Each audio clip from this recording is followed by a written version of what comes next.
Welcome back to our channel. ఈ ప్రపంచానికి గొప్ప ఆవిష్కరణ చేసినటువంటి స్టీఫెన్ హాకింగ్, గొప్ప ఫిజికల్ సైంటిస్ట్ గా ఆయన పేరు పొందినటువంటి వ్యక్తి. ఆయన ఆరోగ్యం రీత్యా ఆయనకున్న శరీర పరిస్థితుల విషయంలో గురించి మనందరికీ తెలుసు. ఎందుకంటే ఆయన మన సమకాలికుడు. బ్లాక్ హోల్స్ గురించి, ఈ బ్లాక్ హోల్స్ ప్రతిపాదన చేసి దాన్ని నిరూపించినటువంటి వ్యక్తి. అది గొప్ప గొప్ప పుస్తకాలు కూడా ఆయన రచించారు. అందులో చాలా ప్రాచుర్యం పొందింది బ్రీఫ్ హిస్టరీ ఆఫ్ టైం అనేటువంటి గొప్ప అద్భుతమైనటువంటి బుక్ ఆయన రాశారు. ఆ బుక్ నుంచి మీకు అనేక మందికి తెలిసిందని నేను అనుకుంటూ ఉన్నాను. ఇంత గొప్ప శాస్త్రవేత్త జీవితంలో విచిత్రమైనటువంటి చేదనుభవం తన జీవితంలో ఎదురైంది. దాని గురించి నేను చెప్పబోతూ ఉన్నాను. స్టీఫెన్ హాకింగ్ రెండవ భార్య అయినటువంటి ఎలన్ మస్క్ అనేటువంటి వ్యక్తి 11 సంవత్సరాలు ఆయనతో సుదీర్ఘమైనటువంటి ప్రయాణం చేసి ఆమె ఆయన జీవితంలోకి ఒక నర్సుగా వచ్చింది, ఆయనకు సేవలు అందించడానికి వచ్చింది. వారిద్దరి మధ్య గొప్ప ప్రేమను బట్టి వారు వివాహం చేసుకున్నారు. అయితే వారు 11 సంవత్సరాల సుదీర్ఘమైన ప్రయాణంలో చివరి రోజుల్లో ఒకరోజు వారిద్దరు విడిపోవాలని అనుకుని ఉన్నారు. ఆ విడిపోవాలనేటువంటి సందర్భంలో స్టీఫెన్ హాకింగ్ భార్య అయినటువంటి ఎలన్ మస్క్ ఆ యొక్క కోర్టుకి మీడియాకి ఇచ్చినటువంటి ఆ యొక్క రిపోర్ట్లో ఒక విచిత్రమైనటువంటి ఆరోపణ ఆమె చేసింది.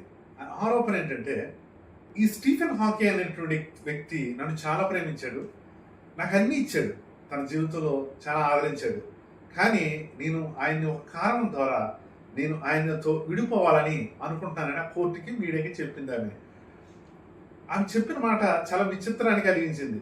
ఆ మాట ఏంటంటే, ఈ స్టీఫెన్ హాకింగ్ అనేటువంటి వ్యక్తి మీద అనేక ఆరోపణలు చేసింది. అందులో చాలా ఆశ్చర్యం కలిగినటువంటి ఆరోపణ ఏంటంటే, ఈ స్టీఫెన్ హాకింగ్ అనేక సందర్భాల్లో నన్ను ప్రశంసించడానికి అవకాశం ఉన్నప్పటికీ కూడా బంధువుల దగ్గర లేదా స్నేహితుల దగ్గర మీడియా ముందు కూడా అవకాశం ఉంది, నన్ను ప్రశంసించవచ్చు, నేను ఆయన చేసినటువంటి సర్వీస్ని ఆయన అనేక మంది ముందు ప్రశంసించవచ్చు, నన్ను అప్రిషియేషన్ ఇవ్వచ్చు, నన్ను అప్రిషియేట్ చేయవలసినటువంటి సందర్భాలు నీకు వచ్చినాయి, కానీ ఆయన నన్ను ఎప్పుడూ కూడా ప్రశంసించలేదు, నన్ను అప్రిషియేట్ చేయలేదు అనే కారణం ద్వారా నేను ఆయనతో విడిపోతానని చెప్పింది. ఈ మాట మీకు వినడానికి కొంత ఆశ్చర్యంగా అనిపించవచ్చు, కానీ ఇందులో చాలా మనం తెలుసుకోవాల్సినటువంటి అంశం అయితే చాలా ఉంది.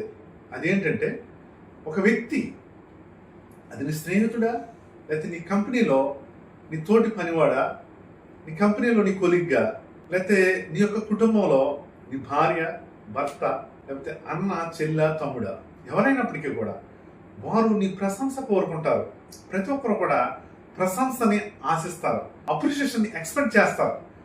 అటువంటి సమయంలో మనం నీకు వారి మీద ఉన్న ప్రేమని లేదా వారి మీద ఉన్న గౌరవాన్ని నువ్వు నలుగురు ముందు చెప్పగలిగితే వారికి హృదయంలో నీ స్థానం ఇంకా పదిలమైపోద్ది.